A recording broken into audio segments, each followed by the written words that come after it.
The yellow shirts filled the stands, the Philippine flags waved with pride, the chants of Eala, Eala echoed through the Lindner Family Tennis Center. 20,000 fans had turned Ohio into a home away from home.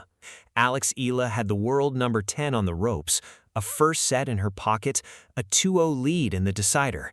Victory was within reach. Then the dream slipped away.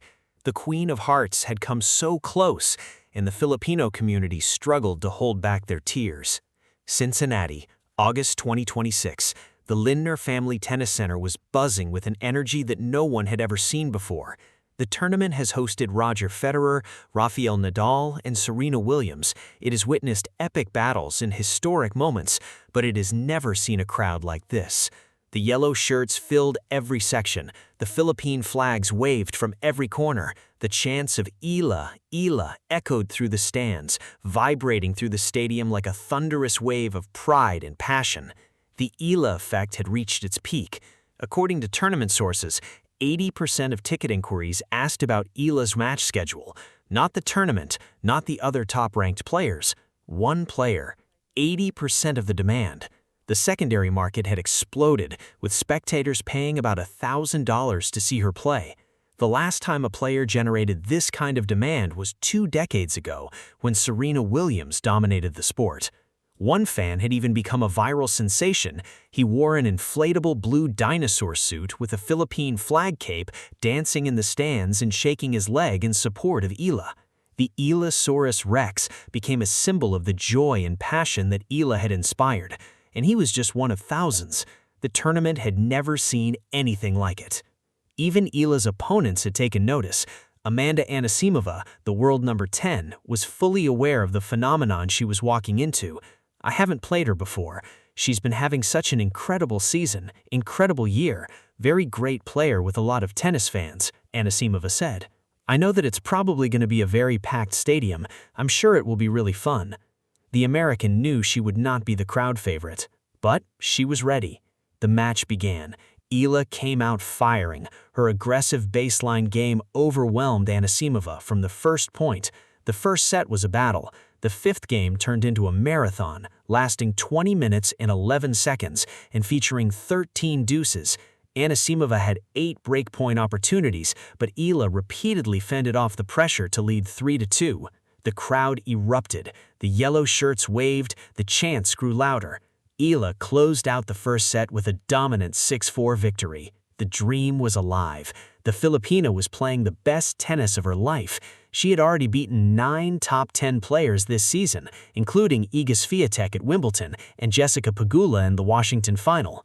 She was on a 5-match winning streak against top 10 opponents. The momentum was undeniable. The second set followed a similar pattern. Both players held serve through the first 6 games.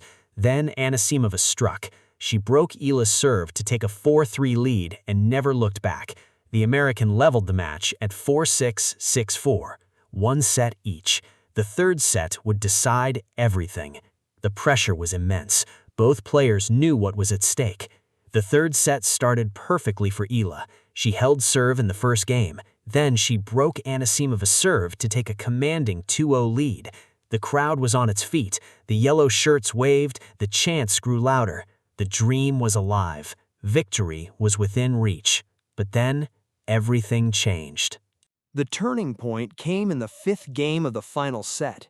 Eala took a 40-15 lead, appearing poised to regain the upper hand and extend her lead to 4-1. The crowd was ready to explode. The yellow shirts were waving. The chants were building. Victory was 1 game away. Then she dropped the next 4 points. Anisimova surged ahead at 3-2 and never looked back. The momentum had shifted. The dream was slipping away. Eala finished with 7 double faults and was unable to stop Anisimova once the American built momentum in the deciding set. Anisimova found her rhythm and won the next 6 games in a row. She stormed back from 0-2 down to take the third set 6-2. The match was over. The run had ended. Eala had lost the last 6 games of the match. She had squandered a golden opportunity to claim her 10th career victory over a top 10 opponent. The numbers were devastating. Eala had beaten 9 top 10 players this season, and 5 in a row before this match. She had pushed the world number 10 to the brink. But in the end, she couldn't finish the job. The Filipina had been outplayed. The loss was heartbreaking. The crowd was stunned. The yellow shirts waved, but the energy had shifted. The dream was over. The match, which stretched well past midnight, lasted 2 hours and 28 minutes. It was Eala's first career meeting with Anisimova, and it was a battle that would be remembered for years to come. But for Eala and her fans, the memory would be bittersweet. Anisimova knew she had been in a battle. The American did not gloat. She did not dismiss Eala. She acknowledged the Filipina's fighting spirit in the incredible atmosphere that had surrounded the match. "I know Alex is such a great player and such a fighter," Anisimova said in her post-match interview. "I knew it was going to be a really tough match." She also spoke about the crowd and the support Eala receives wherever she plays. "There was quite a bit of support for me tonight, so I really appreciate that, because I know how loved Alex is, and for good reason," Anisimova said. "But I really appreciated it because I felt like I needed a pick-me-up in this match, because it's past my bedtime." The American added, "I'm really proud of this performance, for being able to find a way and kind of push myself there in the middle of the match. I'm really happy with the way I was able to find my tennis and start fighting. It was a really, really tough match, and credit to her, she was really playing some great tennis." Anisimova's comments about the crowd were another example of how much attention the support for Eala is receiving on the WTA Tour. Jessica Pegula experienced it firsthand when she faced Eala in the Washington Open final earlier this month. Despite being an American playing in the United States, Pegula was surrounded by a large number of supporters cheering for her opponent. After Eala won her first WTA Tour title, Pegula thanked those fans and told them, "You are helping grow tennis around the world."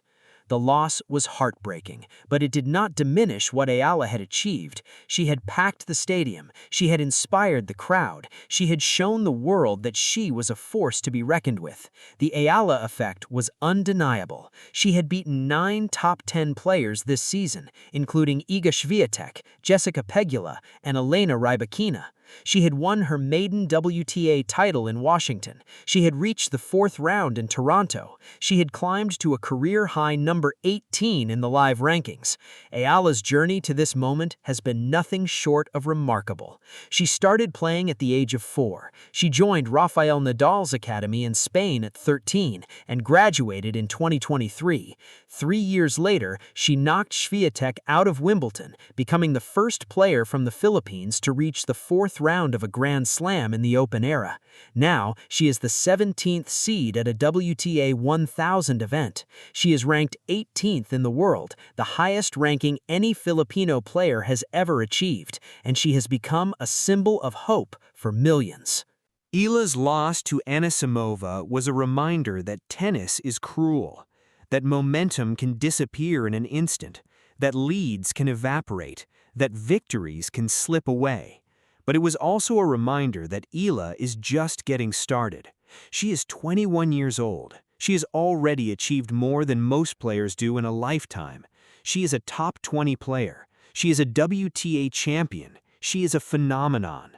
The Filipina's impact is already being felt far beyond the stadiums.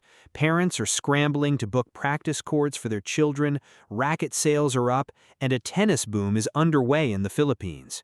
The future of tennis in the Philippines has never looked brighter. Eala has brought new fans to the sport. She has inspired a new generation. She has shown that a girl from Manila can compete with the best and win. Eala's focus now shifts to the US Open, the final Grand Slam of the year. She is expected to play in the women's singles, as well as in the mixed doubles alongside Felix Auger-Aliassime. She is also scheduled to participate in the Stars of the Open exhibition event during Fan Week. The US Open is where she made history in 2022, winning the junior title and becoming the first Filipino player in the Open era to win a main draw Grand Slam match. Eala has also confirmed her attendance at the Singapore Open, which is one of the first tournaments of the WTA Tour's Asian swing. The event is set to start on September 21, just 8 days after the US Open final. Beyond that, Eala is expected to play at the Wuhan Open and the China Open, as they are both WTA 1000 events. The tour is relentless, but Eala is ready. Eala's performance in Cincinnati was a testament to her growth. She pushed the world number 10 to the brink. She showed that she belongs among the elite. She proved that her success in Washington was no fluke. The loss was a setback, but it was also a lesson. A reminder that every setback is a setup for a comeback. A reminder that champions are not defined by their losses. They are defined by how they respond. The Queen of Hearts is here, and she is just getting started. The Eala effect is real, the numbers are undeniable, and the future is bright. The loss to Anisimova was heartbreaking, but the journey is far from over. The US Open is the next big goal, and Alex Eala is ready.